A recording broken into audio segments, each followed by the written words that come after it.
दर्शक दिन नमस्कार। आप सबके उजालो संदेश में स्वागत बा।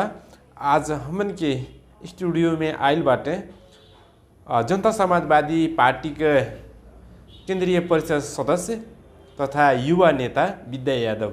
आवल आज उनके स्वागत कर लिया। आपके उजालो संदेश में स्वागत बा। धन्यवाद सर। जैसे कुछ दिन पहले फेस सामाजिक संजाल में बहुत देखा ताले आप सबके कहूँ पार्टी विस्तार कार्यक्रम होते रहे हैं तो कहूँ पार्टी प्रवेश कार्यक्रम होते रहे हैं। इस समय पार्टी के गतिविधि का बा, इस समय आप सब का कल जाता है? इस समय हमन के पेशा ही राजनीतिक हो, राजनीति के भैले के नाते हमन के समाज सेवा पार्टी के दम पर गतिविधि हमन के आज के दम पर समय में कहें से स्थानीय चुनाव भी नंबर नज़दीक आ गई बा। पार्टी के संगठन समाज सेवा और जनता के दम पर सहयोग आजकल में वही में हमन के दम पर लगल गई बा। जनता समाजवादी पार्टी एक ठो सूर्य अभियान जनता समाजवादी पार्टी नेपाल एक ठो देश भर दम पर चलौले बा। सूर्य अभियान में हमन के अपने पार्टी के दम पर कैसे हमन के आगे बढ़ावल जा, गांव में कैसे दम पर ज़्यादा लोग के दम पर जुड़ल जा, पार्टी में दम पर कितना लोग के अच्छा लोग के दम पर प्रवेश करावल जा। हमन के विगत में भी दम पर धगधई में जनता समाजवादी पार्टी नेपाल रूपंदेही क्षेत्र नंबर 1 में कार्यक्रम नंबर एक ठो धगधई में माननीय राष्ट्रीय अध्यक्ष उपेंद्र यादव जी के दम पर एक ठो ज़्यादा से लोग एकदम पर अच्छा से शक्तिशाली आदमी दम पर भी प्रवेश दम पर करें और जगह जगह पे भी हमन के मर्चवार लुम्बनी गैरहवा भैरहवा जगह जगह पे हमन के दम पर कार्यक्रम जनता समाजवादी पार्टी नेपाल के जगह जगह पे दम पर कार्यक्रम होता और देश भर में दम पर सूर्य अभियान जवन बा ये दम पर चलता। आज जैसे जब सत्ता के बात आई, भत्ता के बात आई तो आप सब जाके मिल जाइल जाला। आज जैसे आप सब वहाँ से निकल जाइए सरकार से बाहर आवल जाए जैसे फिर सरकार के गरियावे लगल जाए। क्या आप सब जनता के मूर्ख बनावल जाला? जनता समाजवादी पार्टी नेपाल के एक ठो दम पर अलग एक ठो बटन लाइन हो। जनता समाजवादी पार्टी नेपाल संघीयता के जन्मदाता, पहचान के दम पर जन्मदाता, मधेसी आदिवासी जनजाति मुस्लिम पिछड़े समुदाय के दम पर की पहचान खतिन दम पर जनता समाजवादी पार्टी नेपाल एक अलग एक ठो दम पर मिशन बा। हमन के भी दम पर यह देश में लोग दम पर अधिकार मांगल दम पर हमन से हमन के लड़ल जाला अधिकार के लिए दम पर मधेसी दलित आदिवासी जनजाति के लिए। लेकिन दम पर आदमी जनता का बा कि कौनो भी चीज़ आप एक ठो उदाहरण देत बाड़ी आपके आप बाघ के अगर छगड़ी के दम पर रखवार दे दिया जाए तो वो बाघ दम पर खाई कि नहीं खाई। अगर दम पर बिलारी के आप दम पर दूध दे दिया जा तो दूध पी दम पर कि नहीं पी, रखवारी दे दिया जा। तो हमन के जवन जनता समाजवादी पार्टी नेपाल जे दम पर मधेसी दलित आदिवासी जनजाति के लिए जे दम पर लड़ा था ओके दम पर न देखे आपन हमन के भगवान दम पर जे हमन के दम पर बख्शी नहीं जे दम पर खा ले ओके हमन के दिहल जलत ओसे अधिकार के दम पर सुनिश्चित दम पर नाई हुई। जे हमन के अधिकार के लिए जे हमन के पहचान के लिए आज दम पर देखल जाए आप कांग्रेस में दम पर कौनो भी वाइटल पोस्ट पे कौनो भी दम पर पदाधिकारी भी दम पर कांग्रेस में भी कौनो दम पर मधेसी के दम पर मधेसी दलित आदिवासी जनजाति के कौनो अस्तित्व नहीं बा। खाली एक के जात एक के दम पर शासक लोग नेकपा के भी दम पर अधिवेशन दम पर भैल हुई आप लोग देखल गए लोग कि केहू के कौनो कुछ नहीं बा। अगर कहीं के जाए पड़ता लोग कांग्रेस से माले के लोग नेता लोग दम पर विरोध करता है कि मधेसी कोटा मुस्लिम कोटा दम पर नहीं चाहिए। आज दम पर कांग्रेस से माले के लोग दम पर जाके दम पर के मुस्लिम कोटा में दम पर केंद्रीय सदस्य होता के दम पर मधेसी कोटा में दम पर केंद्रीय सदस्य होता। इस चीज़ दम पर का कहना है जनता समाजवादी पार्टी नेपाल दम पर दहले बा और सबके दम पर समावेश दम पर करौले बा। लोग दम पर विरोध दम पर करता है और जनता समाजवादी पार्टी नेपाल के दम पर अलग पहचान बा। जनता समाजवादी पार्टी नेपाल 2 नंबर प्रदेश आप देखल जा आपन सरकार बा। आज हमन के दम पर यहाँ सीट दम पर ज़्यादा जितावल जाई कांग्रेस से माले से दम पर अधिकार मांगल जाई जनता समाजवादी पार्टी नेपाल से उस नहीं होला। लोग दम पर का कहने आपके बताओ बड़ी जनता समाजवादी पार्टी नेपाल के अंदर जनसंख्या के आधार पर निर्वाचन क्षेत्र होना चाहिए। जहां 50,000 जनसंख्या बाद एक गांव पल में 50 करोड़ होता, जहां आपके नंबर 5,000 10,000 जनसंख्या पे 50 करोड़ होता। जनता समाजवादी पार्टी नेपाल के नंबर ओकर विरोध करता कि जनसंख्या के आधार पर निर्वाचन क्षेत्र होना चाहिए। जनसंख्या के आधार पर नंबर हर एक नंबर समुदाय के नंबर अधिकार नंबर मिले चाहिए। जनता समाजवादी के नंबर बटन लाइन ई हो और जनता समाजवादी के नंबर केहू समर्थन नहीं अपन कहीं भी अपन मांग मुद्दा स्पष्ट रूप से नंबर सहमति के अनुसार से दम पर कहीं भी दम पर सरकार में सहभागी भइल हुई। हमेशा मधेसी, दलित, आदिवासी, जनजाति के सबके अधिकार के लिए हमेशा दम पर आवाज़ दम पर बुलंद कैले बा। हमन के दम पर बहुत ऐसा दम पर मांग दम पर पूरा भइल बा और बहुत कुछ ऐसा नंबर बा बाकी बा के पूरा करावे के लिए हमन के संघर्ष, हमन के लड़ाई दम पर आगे नंबर बा। लुम्बिनी प्रदेश में हमन के जनता समाजवादी पार्टी नेपाल के जेकर सरकार चाहिए दम पर ओकर सरकार बनावे के लिए जनता समाजवादी वैकल्पिक शक्ति के रूप में दम पर उदय भइल बा। और जनता समाजवादी पार्टी नेपाल यह देश में जनता समाजवादी पार्टी नेपाल बिना दम पर न केहू सरकार बना पाई, न केहू सत्ता में जा पाई। खाली नंबर विकल्प नंबर जनता समाजवादी पार्टी नेपाल आए वाले दिन में बहुत सशक्त रूप में जनता समाजवादी पार्टी नेपाल बा। और जनता समाजवादी पार्टी नेपाल ऐसा पार्टी हो कि वो पार्टी में नंबर समावेशी बा। आपके पहाड़ के नंबर नेता बाबूराम भट्टराई, हिमाल के नंबर अशोक राय, आपके मधेश में नंबर उपेंद्र यादव, तराई के नेतृत्व करे वाला उपेंद्र यादव। आज नंबर ये देश में कांग्रेस माले में आप देखल जा, जनता समाजवादी पार्टी नेपाल में देखल जा समावेशी के नंबर लोग बात करें। नंबर 2 नंबर प्रदेश में हमन के लाल बाबू राउत मुख्यमंत्री, और क्या कहते हैं आपके पहाड़ में नंबर सम्मान्य प्रशासन मंत्री राजेंद्र श्रेष्ठ। हर एक नंबर समुदाय के नंबर सरकार में सहभागी करावे के लिए जनता समाजवादी पार्टी नेपाल आगे नंबर बढ़ता। या देश में अगर के विकल्प दे सकला तो जनता समाजवादी पार्टी नेपाल दे सकला। और कोनो नंबर विकल्प नंबर यह देश में नहीं बा, सब पार्टी के नंबर जनता देख ले बा। अब की बार जनता समाजवादी पार्टी के सरकार। और जैसे आप रोहिणी गाँव पालिका के बासिंदा हो जाला, आप यहाँ के स्थानीय हो जाला, जो स्थानीय सरकार काम कराता वो कि आप कैसे देखल जाता है? वास्तव में जनता समाजवादी पार्टी नेपाल रोहिणी गाँव पालिका में नंबर चुनाव नंबर जीतल रहा। यह जितना विकास के काम में जितना नंबर दोषी हमन के व्यक्तिगत रूप में जनता समाजवादी पार्टी के 3 ठो वार्ड अध्यक्ष बाटे और 1 ठो नंबर मेयर, और आपके 3 ठो नंबर रप्रपा के, 1 उप मेयर रप्रपा के। तो रोहिणी गाँव पालिका में बराबर के नंबर हिस्से नंबरदारी नंबर यह बा। विकास के नंबर काम में हमन के रोहिणी गाँव पालिका में हम तो नंबर कोनो चीज़ नंबर दबे वाला नंबर चीज़ ना हो। अगर केहू भी हमन के नंबर गलत काम में नंबर करता, गलत चीज़ के नंबर विरोध नंबर करे चाहिए। आज रोहिणी गाँव पालिका जय रप्रपा के नंबर 3 ठो वार्ड अध्यक्ष हो, उप मेयर हो, और जय जनता समाजवादी पार्टी के माननीय नंबर तत्कालीन सनोज यादव हो। ये लोग आज एक ठो नंबर रोहिणी गाँव पालिका में एक ठो भवन नहीं बना पाले बटन, बहुत नंबर दुख के नंबर बात हो। आज ये चीज़ काहे नंबर के रोकत रहे कि नंबर भवन के रोहिणी गाँव पालिका के भवन नंबर नहीं बने, के रोकत रहे 15 सैया के हॉस्पिटल नंबर नहीं बने। हर जगह नंबर 15 सैया के हॉस्पिटल आज से नहीं पैसा नंबर जब माननीय नंबर उपेंद्र यादव स्वास्थ्य मंत्री रहन तब पहला नंबर का कहना स्वास्थ्य पहले नंबर 15 सैया के हॉस्पिटल नंबर यहाँ पड़ल रहा। लेकिन आज नंबर लोग कहले नंबर विकास में यहाँ विरोध के नंबर विकास के गाँव पालिका नंबर रोक दिलस बनने बनावा के नंबर रोक दिलस का कहले नंबर 15 सैया के नंबर हॉस्पिटल। आज नंबर यह क्षेत्र के जनता बहुत ज़्यादा नंबर उपलब्धि पाते भैरवा ना जाए पड़ते हैं, सेवा सुविधा नंबर सबके नंबर मिलत। लेकिन आज नंबर कोनो नंबर विकास गतिविधि जय प्रदेश हो, जय नंबर संघ हो, जय नंबर का कहना गाँव पालिका हो, जय नंबर रोहिणी हो, जय नंबर ओमसतिया हो, जय देवदय हो, यहाँ कोनो नंबर भ्रष्टाचार बाहेक यहाँ नंबर कोनो काम नंबर ना के लिए बढ़ने। रप्रपा के लोग नंबर प्रतिपक्ष नंबर रोहिणी गाँव पालिका में रप्रपा प्रतिपक्ष हो, लेकिन रप्रपा में जब रोहिणी गाँव पालिका में सनोज यादव नंबर काम में नंबर का रोहिणी गाँव पालिका में अच्छा नंबर नहीं करत बाटे, तो रप्रपा भी तब उतना दोषी हो काहे नंबर वहाँ बहिष्कार रप्रपा नहीं कराला। जाके नंबर सत्ता के लिए नंबर जाके नंबर पैसा के लिए नंबर बांट फाँट करे के लिए जाके नंबर समर्थन करी है, और कहीं कि नंबर यहाँ नंबर काम नहीं होता। जितना दोषी सनोज यादव, जितना दोषी नंबर रप्रपा के, जितना नंबर वार्ड अध्यक्ष और जितना उप मेयर बाटे उतना दोषी नंबर का कहना 49 भी बाटे। कहीं से सत्ता के नंबर साझेदार 49 भी होले, उनके भी नंबर जनता के नंबर वो देवे परी जवाब देवे परी। आज जनता पूछा था कि तुम्हारे पास आधा के हिस्सेदारी होला नंबर रोहिणी गाँव पालिका में, रोहिणी गाँव पालिका के जिम्मेवार के हो। आज नंबर विकास नंबर बहुत पीछे जाता रोहिणी गाँव पालिका में। आज नंबर जहाँ नंबर पीछ होता, जहाँ नंबर अच्छा नंबर पीछ ना होता, नंबर वहाँ भ्रष्टाचार बाहे के नंबर वहाँ नंबर कुछ नंबर नहीं बा। वो चीज़ के भी नंबर जनता नंबर जान चुकल बा। लोग कहना कि 9 किलोमीटर 10 किलोमीटर पीछ बनल बा, हम तो नहीं देखल बड़ी रोहिणी गाँव पालिका में 9-10 किलोमीटर नंबर पीछ के नंबर सिवाना नहीं हुई।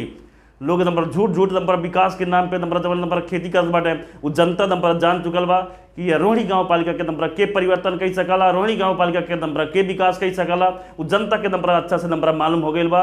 और ज़्यादा नंबर फेसबुक में, ज़्यादा नंबर सोशल वर्क में कैले से नंबर ना हुई। आप लोग के भी नंबर मालूम हुई कि रोहिणी गांव पालिका में नंबर कितना विकास भइल बा, रोहिणी गांव पालिका में कितना गरीब आदमी हम कहिला सरकार के अनुभूति कैसी मिले चाहिए। एक गरीब सरकार के अनुभूति तब्बे हुई, एक तो गरीब आदमी, वो गरीब आदमी भी नंबर जब पिछड़ा नंबर लोग बाटे सरकार में नंबर समावेश हुई तब्बे नंबर अनुभूति जेकर नंबर पहुँच बा, जेकर नंबर नाता बाता बा, जे नंबर उनके नंबर लोग उनके नंबर करीब के बाद जे उनके आसे पासे बा। आज रोहिणी गाँव पालिका में नंबर हुआ नंबर लोग फायदा पौले बाटे, ओम सतिया में हुआ लोग फायदा पौले बाटे, देवदा में नंबर हुआ पौले बाटे। वैसा लोग के नंबर पहचानल जाए कि परिवर्तन जे नंबर सबके नंबर साझा हो सके। हर समुदाय चाहे नंबर हिंदू हो, चाहे मुस्लिम हो, चाहे सिख हो, चाहे नंबर ईसाई हो, हर एक समुदाय के नंबर मिला के चाहे मधेसी, दलित, आदिवासी, जनजाति सबके मिला के ले जाए वह एक नंबर साझा नंबर नेता हो।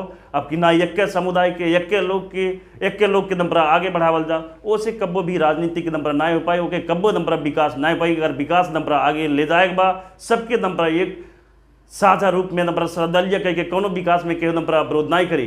या रोहिणी गांव पालिका के विकास हुई तो समझ रोहिणी गांव पालिका के विकास हुई। आप लोग विगत के नंबर देखल जाए कोविड-19 में कितना नंबर का नंबर रोहिणी गांव पालिका कोनो लोग नंबर जीत के नंबर जिम्मेवार गैर जिम्मेवार जैसा लोग नंबर काम कैल चाहे प्रदेश हो, चाहे नंबर सांसद हो, चाहे गाँव पालिका हो। लोग नंबर कोरोना के नाम पे नंबर कितना आज तक एकदम सर्जिंग ना भइल, कितना नंबर खर्च भइल। 1500 घर दूरी रोहिणी गाँव पालिका में बा, लेकिन एक हजार नंबर आदमी के दिया तो 56 लाख हो, लेकिन करोड़ों रुपया नंबर भ्रष्टाचार रोहिणी गाँव पालिका में भइल। लेकिन एक नंबर जिम्मेवार के हो ओके नंबर देवे के चाहिए कि मतलब कितना खर्चा भइल, पब्लिक में भी इतना कोरोना में इतना पैसा खर्च भइल। आज नंबर जनता नंबर एक चीज़ नंबर सवाल करता उन लोग के अब जनता पहचान चुकल बा। और जनता समाजवादी पार्टी नेपाल केहू भी हो अच्छा काम नंबर करे ओकरे नंबर पक्ष में जय अपने पार्टी हो जय हो जनता समाजवादी पार्टी नंबर स्पष्ट होकर पार्टी नंबर कोनो भी का पार्टी के नेता गतिविधि करिए तो जनता समाजवादी पार्टी नेपाल नंबर केहू के छोड़े वाला नहीं हुआ, जय हम हुई जय केहू हो। और जैसे आप कहल गए व्यापक भ्रष्टाचार बा, कहाँ बा भ्रष्टाचार?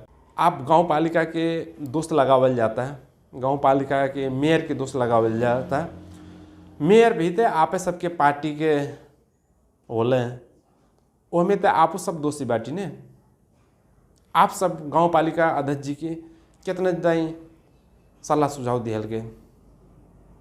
बहुत सही नंबर आपको ऐसा कल गए। रोहिणी गांव पालिका में राजनीतिक एठो स्पष्ट होके चाहिए और एक ईमानदारी नंबर होके चाहिए।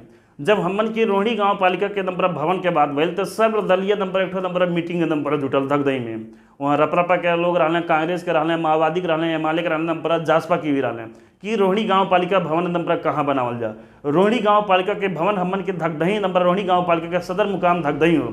धकदही हमन के एक चैनपुरमा गाँव बा, चैनपुरमा गाँव में पोखरी में नंबर हमन के नंबर नीड़े भइल। वो नीड़े भइले के बाद में वहाँ के रोक दिलस उनके, वहाँ के रोक दलस। अब निर्णय भैले के बाद में अब हमन से निर्णय करवाना एक राजनीतिक में का बा कि राजनीतिक चढ़ाव उतरात होला, लेकिन राजनीतिक में ईमानदारी हो चाहिए। हमन के जब निर्णय हमन के धकदही सदर मुकाम नंबर चंदपुर में कल गई बा तो हमन के वो नंबर रोहिणी गाँव पालिका नंबर मेयर साहब नंबर का कैलें ओके नंबर का कैलें रोहिणी जाके एक नंबर धकदही से नंबर 2-3 किलोमीटर एक सिवाने में जहाँ नंबर कागजात रही बिहान रोहिणी गाँव पालिका ऐसा नंबर जिम्मेवार नंबर कागज बिहान नंबर वहाँ मालपोत नगीरता रोहिणी गाँव पालिका भवन बन जाए जाके एक सिवाने में नंबर कह दिया जाए कितना नंबर सुरक्षित रही। धकदही के नंबर सदर मुकाम जौन रहा हमन के रोहिणी गाँव पालिका के नंबर सदर मुकाम जहाँ थाना चौकी जहाँ सुरक्षा निकास से लेके नंबर यहाँ सेवा नंबर सुविधा धकदही में बा। जाके आप सिवाने गल जी ओकर हमन के विरोध नंबर कई लाल गई कि गाँव पालिका भवन आपके नंबर बनावे के बा तो धकदही में बनावल जा। हमन के केहू के नंबर कोनो नंबर दल के नंबर विरोध नहीं बा, हर दल के नंबर सहमति रहे और वहाँ नंबर के रोक दलस ये एक नंबर गलत चीज़ हो। और रहल बात कि अब उनके नंबर के नंबर का विकास के काम में रोक दलस की मतलब विकास नंबर जगह जगह पे हो जाके नंबर मेयर साहब के भी नंबर और रपरपा के लोग भी उप मेयर जमन लोग जीतल बाटे जे सत्ता के साझेदार बा जे जिम्मेवार बा वो लोग नंबर जाके गांव में नंबर देखल जा कि कितना नंबर अच्छा नंबर रास्ता बनल बा। जवन रास्ता बनल बा वो आपके नंबर 2-3 महीना में नंबर फूट फाट के नंबर वो खत्म हो गया बा। ओकर जिम्मेवार के हो? आज हमन के ओकर नंबर जनता के नंबर पैसा हो। जनता कर तीर के नंबर पैसा नंबर रोहिणी गांव पालिका और देश भर में जनता कर तीर रहा केहू नंबर गाड़ी से केहू मालपोत से केहू कैसे कौनो नंबर आधार से नंबर टैक्स दी रहता।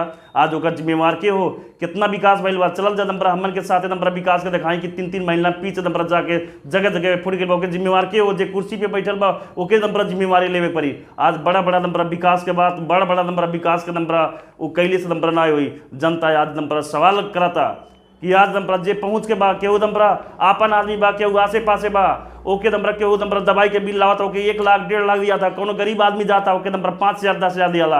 ये हो नंबर का कहना सरकार के अनुभूति कि गरीब आदमी जे बा जे ओकरे पास कुछ नहीं बा ओके 5,000 दिया। जे नंबर आस पास नंबर लोग बा हम प्रमाण दे में आपके 50,000 1 लाख रुपया दिया था ओके नंबर ये गलत चीज हो ओकर नंबर विरोध हमन के करल जाता। केहू भी रहे चाहे अपन दल रहे केहू भी रहे और का कहना ओका हमन के नंबर विरोध करल जाई।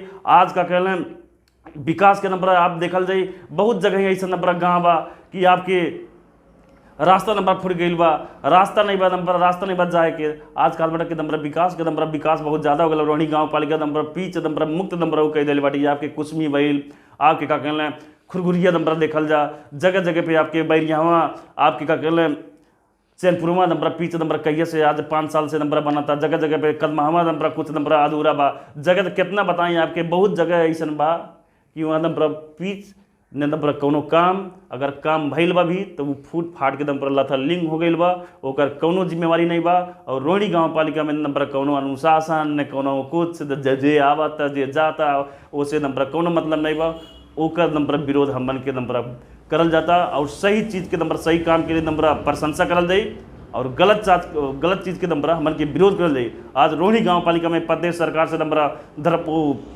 खेल मैदान के लिए पैसा आइलाल वो पैसा भी नंबर लेप्स हो गए ओकर जिम्मेवार नंबर के हो नंबर सरकार के पैसा ही जनता के बीच में आज विकास रोहिणी गांव पालिका में ओकर विरोध हम करल जाता। जह नंबर दल हो नंबर केहू हो जे अच्छा काम करी तो ओकर प्रशंसा हुई। हमन के पार्टी में पार्टी के नंबर बटन के लाइन में जय हम हुई केहू हो नंबर जनता समाजवादी पार्टी नेपाल नंबर नाई छोड़े वाला बा। जनता समाजवादी पार्टी नंबर पार्टी के नंबर अच्छा नंबर काम करिए तो ओकर प्रशंसा करी और गलत काम करिए तो ओकर नंबर विरोध करी। ये हमन के पार्टी लोकतांत्रिक पार्टी हो ये हमन के खुला बा। जैसे आप कहल गए खेल मैदान गांव पालिका नाई बना पौलस गांव पालिका नाई बना पौलस तो ने बनौले में तो आप दूसरी बाटी आपे के पार्टी के अध्यक्ष होले इहो भी सुनाला कि रोहिणी गांव पालिका के अध्यक्ष सनोज कुमार यादव के आप फेल करे खातिर वो फ्लॉप हो जाए कि काम नहीं कर पावे काम नहीं कर देखा ओके करे खातिर आपके भी हाथ बा। ये सब नंबर गलत हो। हमन के विकास में कहाँ विकास में अवरोध कर गलो हमन के विकास में जहाँ से भी नंबर सहयोग कैसी नंबर रोहिणी गांव पालिका तो विकास हो कैसी हमन के रोहिणी गांव पालिका के नंबर आगे बढ़ावल जा। रोहिणी गांव पालिका कैसी हमन के नंबर एक देश में नंबर रोहिणी गांव पालिका के नंबर नमूना नंबर बनावल जा कि एक अलग नंबर पहचान रहे। लेकिन नंबर रोहिणी गांव पालिका में अब कहीं विकास का काम हमन के तो विकास की चीज़ में कहीं दिखावल जा कहीं प्रमाण दिल कहीं अवरोध नंबर कल गलो विकास के काम में विकास के काम उन्हन पास के करे चाहे उन्हन पास के इंजीनियर उन्हन पास के सरकारी कर्मचारी उन्हन के जनता के बीच में जाए चाहिए वहाँ कौनो चीज़ नहीं बा। जब 3 दिन नंबर पैसा लेप्स हो तो 3 दिन के बाद नंबर उपभोक्ता नंबर गठन हुई 3 दिन बाकी बा तो काम नंबर कैसे हो पाई ओके पहले भी नंबर सरकार के ओके जाए चाहिए जे नंबर जिम्मेवार लोग बा ओके पहले नंबर जाए पड़ी तब वो नंबर वो काम हो पाई। आज नंबर का कहना एक जिम्मेवारी के हो आपके काली 15 सैया हॉस्पिटल आपके खेल मैदान आपके गांव पालिका भवन ये कुल बहुत नंबर बड़ा चीज़ हो। आज हमन की रोहिणी गांव पालिका से नंबर गंवा चुकल गई बाटी और वो चीज़ नंबर भूल के फिर नंबर लावल जा तो असंभव नंबर नहीं बा। जनता भी नंबर नेता से ज़्यादा होशियार नंबर जनता हो गई बा। जनता ये चीज़ के नंबर मनन करता वो दिन नंबर आगुरा तक कि दिन कहिए नंबर आवे ओकर हिसाब किताब नंबर जनता ले जनता में के का कैले बा वो जनता नंबर अच्छा से नंबर जाना था। आए वाला निर्वाचन में आप रोहिणी गांव पालिका के अध्यक्ष पद में उम्मीदवारी दिहल जाए कह के बहुत चर्चा बा। वैसे रोहिणी गांव पालिका के अध्यक्ष सनोज कुमार यादव जी जो बाटे वो भी रोहिणी गांव पालिका में हम उम्मीदवारी देव कहत बाटे। आप सब एक के पार्टी हो जाला वो जनता समाजवादी पार्टी होला आपो हो जाला आप सब दोनों जनी कैसे लड़ल जाए और वैसे जैसे आप कहल जाला टिकट हम पाए आपके जनता समाजवादी पार्टी टिकट काहे दे? हम आपसे नंबर स्पष्ट नंबर बता दे बाटी, जनता समाजवादी पार्टी नेपाल हमन के सही बात कल गई कि रोहिणी गांव पालिका अध्यक्ष सनोज कुमार यादव जासपा से नंबर चुनाव जीतल लाने, लेकिन विगत के निर्वाचन में पत्नी सभा में हमन के सनोज यादव के रोहिणी गांव पालिका में लग के तन मन धन से ईमानदारी पूर्वक से उनके नंबर चुनाव जितावल गई। जब हमार नंबर मीडिया में नंबर कहे वाला चीज़ ना, जब हमार चुनाव आई नंबर बात आप पूछ गए, जब हमार बात आई सांसद के बात आई तो वो तो एक गाँव पालिका नंबर जासपा के फोरम के एक नंबर कैंडिडेट रहने, जीतल मेयर रहने, वो नंबर जाके नंबर मर्चवार में नंबर प्रचार करत आने। आज उनके नंबर जे नंबर मर्चवार में नंबर कांग्रेस के नंबर प्रचार कई सकला, जे नंबर का कहले जे सांसद में लड़ जे उनके रात दिन खड़ के नंबर काम कैले राजनीतिक ईमानदारी के नंबर राजनीतिक होला। हमार भाई हमारे नंबर का कहले हमारे दल से लड़ी उनके नंबर सहयोग करब, हमार भाई नंबर दूसरे दल से लड़ी हैं तो हम नंबर सहयोग नंबर नहीं करब, लेकिन मर्चवार में जाके नंबर कांग्रेस नंबर प्रचार कर सकें वो चीज़ नंबर हम सांसद में लड़के हमें वोट तहत नंबर रोहिणी गाँव पालिका के नंबर अध्यक्ष सनोज कुमार यादव हमें वोट तहत नंबर यहाँ आके नंबर नहीं देने और हमार नंबर सहयोग नहीं कैलन जासपा के, और उनके नंबर कैसे नंबर सहयोग करके और जनता में नंबर आप लोग के स्पष्ट नंबर बतावल चाल बाटी, कौनो भी यानी तूफान कौनो किस्म के नंबर कौनो चीज़ के आई विद्या यादव रोहिणी गांव पालिका के नंबर उम्मीदवार लोग कहले 2-4 करोड़ रुपया नंबर का कहले खर्च करल जाई, उनके दियल जाई, बैठा दियल जाई, भरम में न पड़ल जाई, वो 10 करोड़ रुपया नंबर आप खर्च कर लीजिए, आपके पैसा आपकी रोहिणी गांव पालिका में नंबर काम नहीं करी। आपकी रोहिणी गांव पालिका के जनता नंबर सचेत हो गई बाटे, वो पैसा के नंबर वो गई जमाना, अब जनता नंबर ईमानदार हो गई बाटे, अपन अधिकार नंबर चाहत बाटे, वो अधिकार नंबर के दे सकला, वो अधिकार नंबर जनता का सेवा के हो सकला, जनता के काम में नंबर के कही सकला, जनता के विकास के कही सकला, जनता के रोहिणी गांव पालिका के नंबर रोहिणी गांव पालिका नमूना के बना सकला। जनता वैसा नेता नंबर खोजता, जनता शासक नहीं, जनता नंबर सेवक खोजता कि मतलब जे जनता के सुख दुख में, जे जनता के नंबर दुख पीड़ा में वैसा नंबर नेता के नंबर जनता नंबर खोजता। आज का कहना लोग नंबर शासक बन के राजा बन के नंबर काम करत बाटे, वैसा नहीं, बिहान वैसा नेता नंबर खोजता कि जनता ऐसा नेता खोजता कि उनके घरे जाके कि आपके का समस्या बा, आपके नंबर का विकास के बा, गांव पालिका में बैठ के नहीं, जनता के नंबर दरवाजे पे जाके नंबर आपके का करे बा, हाथ जोड़ के नहीं, हाथ नंबर उठा के नहीं, हाथ जोड़ के नंबर जनता से जनता नंबर हुआ कि हाथ जोड़े वाला नंबर नेता के हो, हमन के सेवक के हो। आज पहचाने वाला दिन बा, आज नंबर 4 वर्ष से नंबर लोग नंबर का कहना नहीं पीना था, आज चुनाव आ गए बा, लोग हर एक दल नंबर 4 वर्ष से कहीं पता नहीं रहत रहे, 10 और 4 टाइम होते रहे, आज चुनाव आ गए बा, बाबू भैया नंबर देखल जनता भी पहचाना था, इस चीज़ के जनता नंबर बूझ चुकल बा और कौने नंबर भूल भुलैया में जनता नंबर नहीं पड़ी। और जनता समाजवादी पार्टी नेपाल से, जनता समाजवादी पार्टी एक लोकतांत्रिक पार्टी हो, जनता समाजवादी पार्टी में जे काम है नंबर कैले बा, जनता समाजवादी पार्टी नेपाल ओके नंबर मूल्यांकन कई के, जनता समाजवादी पार्टी हम विश्वस्त बाटी कि जनता के नंबर जनता समाजवादी पार्टी के आज तक इतना नंबर आगे हमन के बढ़ावल गई बा, हमन के यह क्षेत्र में जनता समाजवादी पार्टी फोरम के नाम से नंबर कोनो चीज़ नहीं रहे, लेकिन रात दिन खड़ के जनता समाजवादी पार्टी नेपाल के नंबर का कहना यहाँ तक नंबर पहुँचावल गई बा।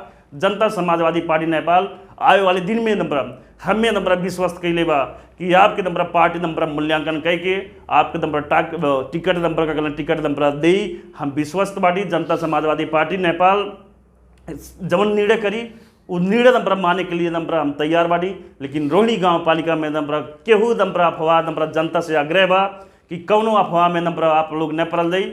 जनता समाजवादी पार्टी नेपाल से रोहिणी गांव पालिका में चुनाव नंबर लड़े के लिए नंबर हम तैयार बाटी और चुनाव लड़ब, कौनो भी परिस्थिति आई तब वो नंबर चुनाव लड़े के लिए तैयार बाटी। चुनाव से नंबर लोकतांत्रिक पद्धति हो, चुनाव से नंबर भागम नहीं, चुनाव से नंबर लड़ब और जनता जौन मान सम्मान दिले बा मान सम्मान के भी नंबर जोगावत नंबर आगे नंबर बढ़ब। से आप कहा जाता है कि चाहे आंधी आवे चाहे तूफान आवे, बाकी हम रोहिणी गांव पालिका के अध्यक्ष पद में लड़ब कहा जाता है। आपकी जनता कैसी विश्वास करे कि आप रोहिणी गांव पालिका के अध्यक्ष पद में चुनाव लड़ल जाए? बहुत अच्छा क्वेश्चन। जनता समाजवादी पार्टी नेपाल हम रोहिणी गांव पालिका में चुनाव नंबर जनता से नंबर आप लोग तनको नंबर भरम में न रहल जा, हम नंबर चुनाव नंबर रोहिणी गांव पालिका में चुनाव लड़ब।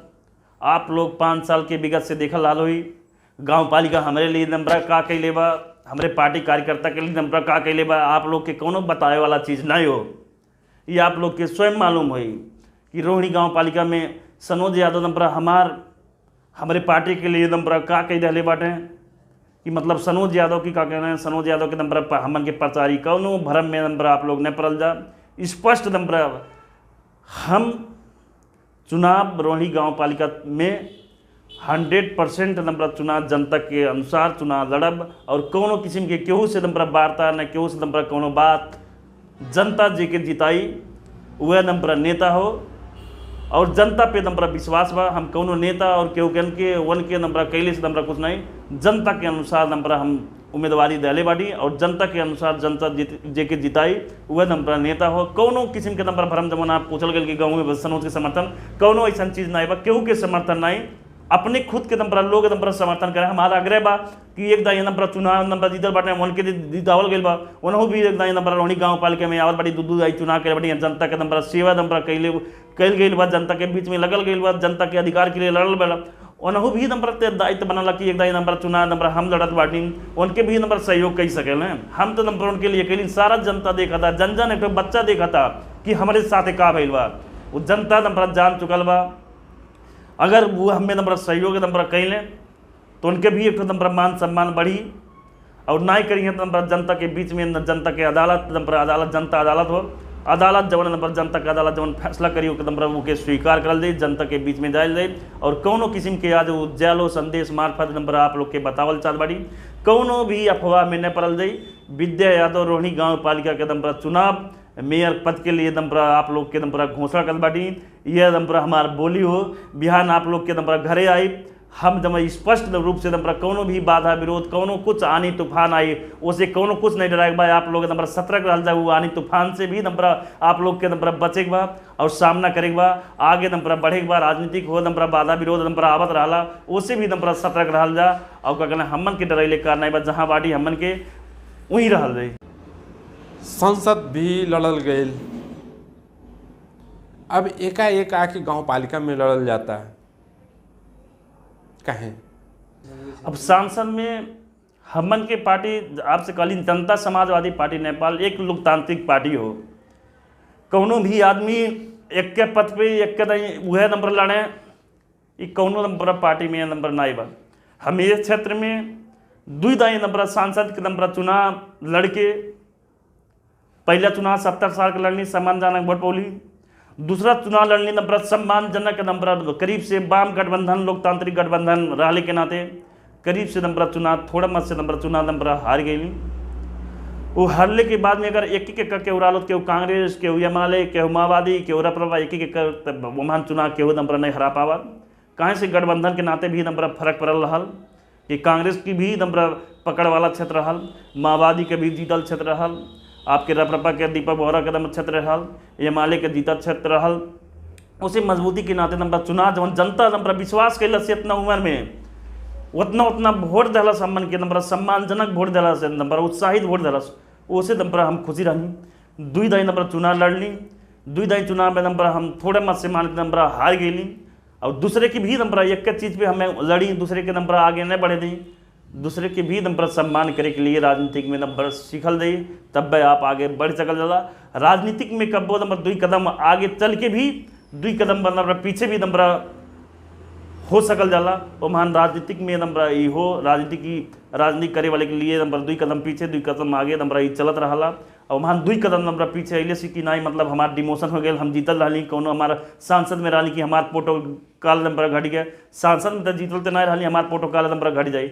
अब क्या कहते हैं आपके स्थानीय सरकार एक जनता के नंबर सेवा करेगा, चाहे स्थानीय सरकार हो चाहे प्रदेश हो चाहे संघ हो, अगर सेवा करेगा जनता के कहीं भी रह के नंबर सेवा नंबर कई सकल जाला और कोनो बात नहीं बाकी सांसद में लड़ के नंबर आप नंबर गाँव पालिका में लड़ल जाए जनता के नंबर चाहना अनुसार नंबर हम अपन उम्मीदवारी नंबर रोहिणी गाँव पालिका में नंबर जब घोषणा नंबर कैले बाटी और क्या कहना जनता में अनेक किस्म के नंबर अफवाह नंबर जनता में लोग प्रचार प्रसार नंबर करें प्रचार प्रसार से आप लोग नंबर उठी रहल जा एक हमन की ईमानदारी की राजनीति कर गई बा ईमानदारी नंबर करल जाए। दर्शक दिन आज हमसे बातचीत करते रहे हैं जनता समाजवादी पार्टी के केंद्रीय परिषद सदस्य युवा नेता विद्या यादव।